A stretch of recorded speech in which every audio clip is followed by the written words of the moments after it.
prioritize ideological meeting with Bill Clinton on the tarmac in the Phoenix airport, basically negotiating about what would be the fate of Hillary Clinton after she committed a felony of using an unsecure server to transmit State Department communications. Then she destroyed subpoenaed documents or emails, and she destroyed the devices, the hard drives.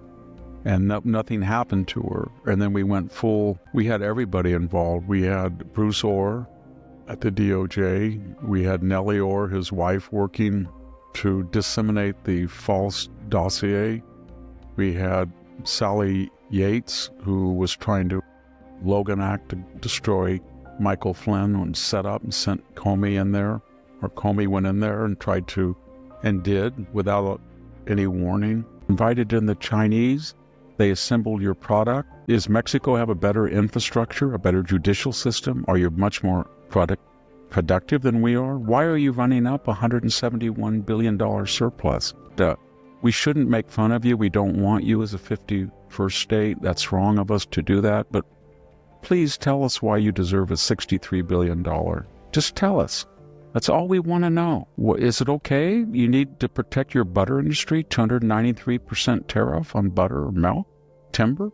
Just tell us. And tell us why you don't want to spend money as a NATO partner. Just tell us. 1.37? Just tell us. Build some icebreakers. Help us. But don't just sit there and say, how dare you, Americans, you bullies. This is a modest little surplus. If it's a modest little surplus, then you have a $63 billion. And that's a big deal. And say the same thing with Miss Scheinbaum, famous 1984, that ran down that Orwellian audience and threw that ball and chain into that computer screen and shattered it. And then all of a sudden, no, none of this. We were all crazy, but we weren't crazy. We allowed it to happen. Exactly. And we had certain values that said you don't discriminate against people on their religion or their basis of their superficial appearance. You treat everybody the same. People don't have demographic parity. Is one group that doesn't do it, other than we try to work at K through 12 and help people. But you don't discriminate, period. And you don't defund the police, and you arrest somebody that hits somebody, and you arraign them, and you try to convict them if they're guilty. We had all these values. They just threw them away. And what did they give us? They gave us nothing in return but debt and violence and chaos. We'll send 12 million Americans illegal into your country and see if you like it. See, it's never, or we'll have, the same thing with the cartel. So my attitude is, I think the people listening, the attitude is, we just want them to explain and justify what they're doing. Just say, we can't control the cartels. We're sorry we're killing 70,000 Americans a year, but we need the fentanyl from China. We do make $20 or $30 billion off coyotes and drug sales.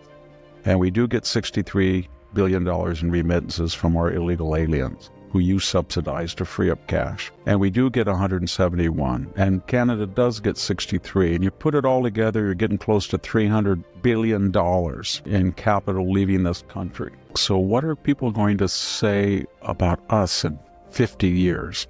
That we aborted 1 million fetuses a year? Many of us, maybe 20,000 who were viable in the 9th month, more so in the last 3 months. Are they going to say that you had 1 million people defecating, urinating, fornicating, and injecting on the streets of your major cities? Is that what they're going to say? PG&E, the state's largest utility, is a financial disaster. 1 out of 5 customers can't even pay their electric bill. And yet, instead of fixing this crisis, state leadership keeps doubling down on policies that drive prices even higher. Meanwhile, PG&E itself remains in turmoil. The company has been responsible for some of the deadliest wildfires in the state, yet continues to pass its legal and financial troubles onto ratepayers. Instead of prioritizing infrastructure upgrades to prevent future disasters, PG&E raises rates, leaving residents with no choice but to pay more for an increasingly unreliable service. And it's not just energy. California also has the